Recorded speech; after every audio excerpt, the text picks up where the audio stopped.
Apakah mendengarkan ceramah melalui YouTube termasuk golongan yang didoakan malaikat? Man salaka tariqan, siapa yang melewati suatu jalan, yaltamisu fihi ilman, dia mendapatkan ilmu di jalan itu, sahalallahu lahu tariqan ilal jannah, Allah memudahkan jalannya ke surga. YouTube, Twitter, BBM adalah alat, bisa jadi pisau untuk memotong ayam, memotong itik, tapi juga bisa memotong urat nadi batang leher. Gunakan alat itu untuk yang baik-baik, maka mendapatkan amal jariah. Yang menguploadkannya mendapatkan pahala mengalir. Mati Abdul Somad.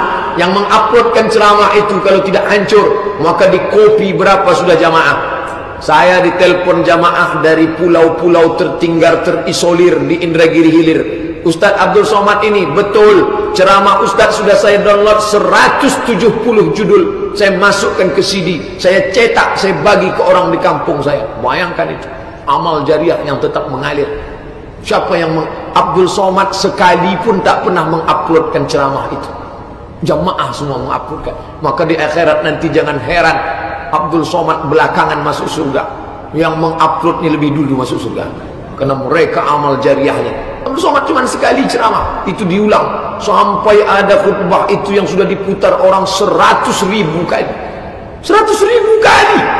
Padahal saya ceramah yang dengar cuma 100 orang, itu pun 50 tidur di masjid lain. Masjid ini semangat semua.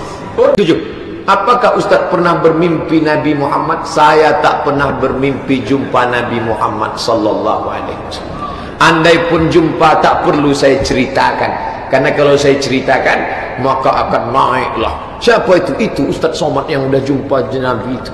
Sedangkan tak jumpa Nabi aja udah melambung-lambung dipuji orang.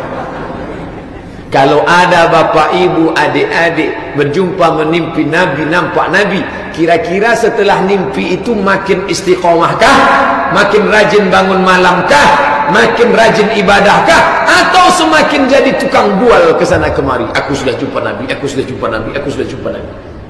Ingat baik-baik, setan bermain. La talbisul haq bil batil, jangan campurkan hak dengan batil. Benarkah, seperti apa mimpinya? Benarkah apabila kita berlaku maulid dan Isra Mi'raj itu tidak menjaga sunnah Nabi murni? Karena pelaku maulid tidak bisa mimpi bertemu dengan Rasul. Mohon penjelasannya Pak Ustaz. Dari Bunda Ayu di Hong Kong. Maulid artinya kelahiran. Ulama-ulama saking senangnya dengan kelahiran Nabi, maka mereka pun menyusun syair. Abtadi'ul imla abismidzatil aliyah mustadirran faidal barakati ala ma ana lahu wa aulah. Itu namanya syair Al-Barzanji. Datang lagi ulama dari Yaman, ditulisnya syair namanya syair Simtud Durar.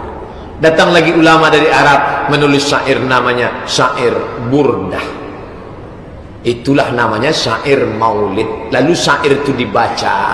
Setelah dibaca, mengucapkan salawat.